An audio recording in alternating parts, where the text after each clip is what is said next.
2025년 지금 대한민국은 말 그대로 거대한 폭풍, 퍼펙트 스톰의 한가운데로 들어가고 있습니다. 밖에서는 지정학적인 갈등의 파도가 거세게 몰아치고 있고 안에서는 우리 경제의 기반 자체가 흔들리고 있거든요. 하지만 바로 이 폭풍 속에서 대한민국은 어떻게든 새로운 항로를 찾기 위한 아주 필사적인 항해를 시작했습니다. 이 문장이 지금 우리가 처한 상황을 정말 정확하게 짚어내는 것 같습니다. 피할 수 없는 위기. 그런데 그 속에 분명 기회도 있다는 거죠. 그럼 어떻게 이 위기 속에서 기회를 만들어낼 것인가? 바로 이게 오늘 우리가 함께 풀어볼 이야기의 가장 중요한 질문입니다. 그래서 오늘은 이런 순서로 한번 이야기를 나눠보려고 합니다. 먼저 퍼펙트 스톰이 도대체 뭔지 그 실체를 제대로 한번 보고요. 외부에서는 어떤 충격이 오고 내부에서는 어떤 압박이 있는지 조목조목 살펴보겠습니다. 그리고 나서 여기에 맞서는 우리 기업들과 국가의 전략을 분석해보고 마지막으로 과연 대한민국의 미래는 어떻게 될 것인가 하는 질문을 던지면서 마무리하겠습니다. 자, 그럼 첫 번째 이야기부터 시작해보죠. 도대체 왜 지금 상황을 퍼펙트 스톰이라는 무시무시한 단어로 부르는 걸까요?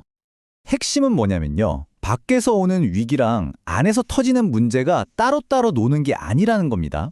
이 둘이 서로 맞물려서 서로를 더 크게 증폭시키면서 한꺼번에 우리를 덮치고 있다는 거죠.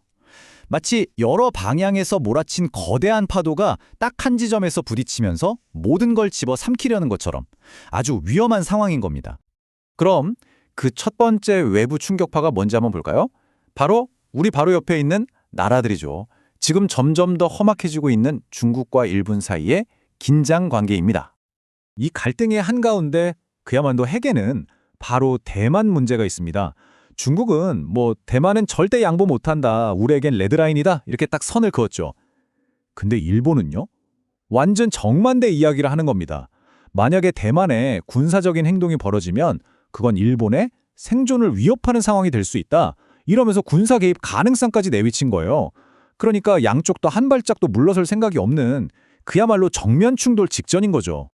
일본이 저런 말을 하니까 중국이 가만히 있었을까요? 아니죠. 거의 즉각적으로 보복 조치에 들어갔습니다.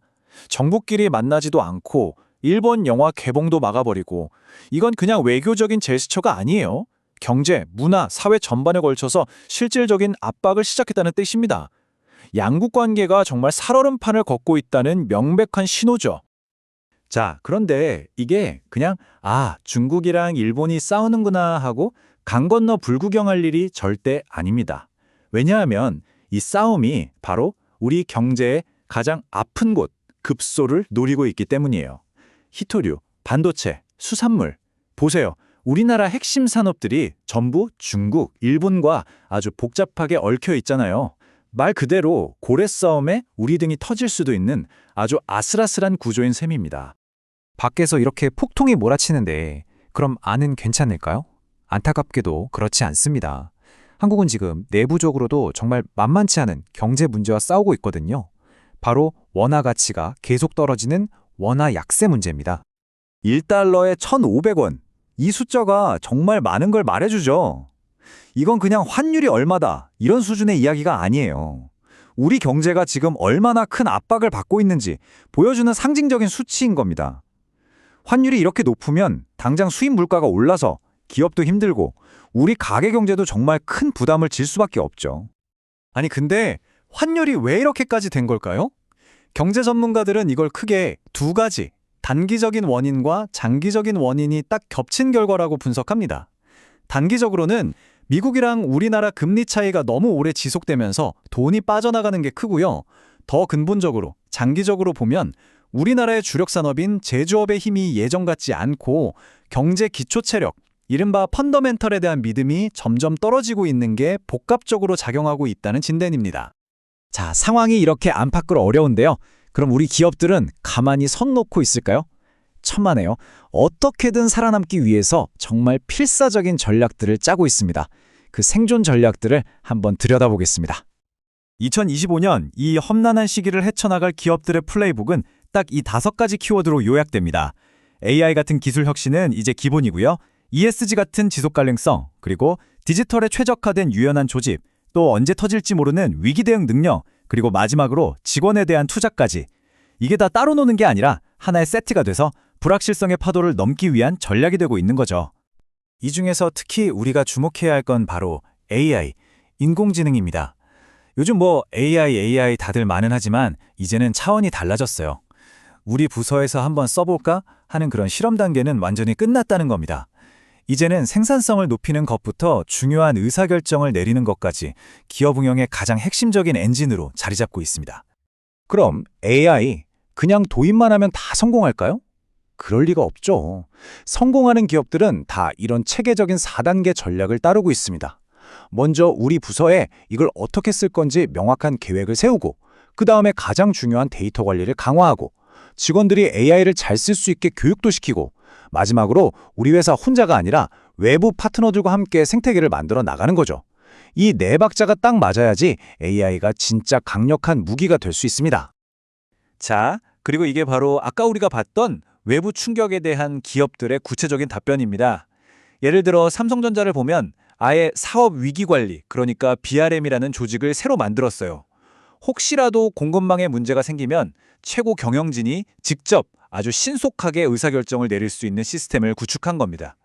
이제는 위기를 예측하고 관리하는 능력이 기업의 생존을 결정하는 시대가 된 거죠. 자, 지금까지는 기업들 이야기였고요. 그럼 이 거대한 폭풍 앞에서 국가는 어떤 큰 그림을 그리고 있을까요? 여기서도 핵심 키워드는 역시나 기술, 그 중에서도 AI입니다. 대한민국 정부가 내놓은 청사진의 이름은 바로 주권적 AI 국제협력 전략입니다. 이름이 좀 어렵죠? 쉽게 말해서 이건 그냥 우리 AI 기술 열심히 개발하자 이런 차원이 아니에요. 지금 전 세계 AI판이 미국이랑 중국 중심으로 쫙 갈라지고 있잖아요. 바로 그 판에서 한국이 주도권을 잡는 핵심 플레이어가 되겠다는 아주 야심찬 선언인 겁니다. 아니 근데 우리가 과연 그런 역할을 할 수 있을까요? 근거가 있어야죠. 정부가 꼽는 우리의 강점은 딱 세 가지입니다. 첫째, 다들 아시는 세계 최고 수준의 ICT 인프라. 둘째, 정부의 강력한 추진 의지. 그리고 마지막으로 어느 한쪽에 완전히 치우치지 않는 균형 잡힌 외교 관계. 바로 이 세 장의 카드가 있기 때문에 우리가 미국과 중국 사이에서 또 선진국과 개발도상국 사이에서 중요한 다리, 즉 가교 역할을 할 수 있다는 겁니다. 그래서 이 전략을 실행하기 위한 구체적인 3단계 계획도 나왔습니다. 첫 번째는 기술 표준, 그러니까 국제적인 룰을 만드는 논의에 우리가 적극적으로 참여해서 리더십을 확보하는 거고요. 두 번째는 G20나 OECD 같은 국제 무대에서 AI 규칙을 만드는 데 주도적인 목소리를 내는 겁니다. 그리고 마지막으로는 선진국이랑 개발도상국을 우리가 연결해서 모두가 함께 가는 협력 네트워크를 만들자는 거죠. 자, 이제 마지막 이야기입니다. 지금까지 우리가 본 모든 도전과 대응, 이 모든 것들이 결국 하나의 질문으로 모아집니다. 2025년, 과연 대한민국은 어떤 길을 선택하게 될까요?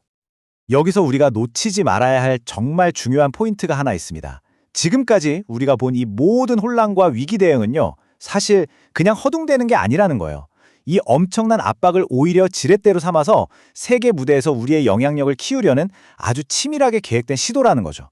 위기를 기회로 바꾸려는 거대한 판짜기, 바로 그겁니다. 지금 세계는 점점 더 갈라지고 있습니다. 미국 편, 중국 편 이렇게 나뉘고 있죠.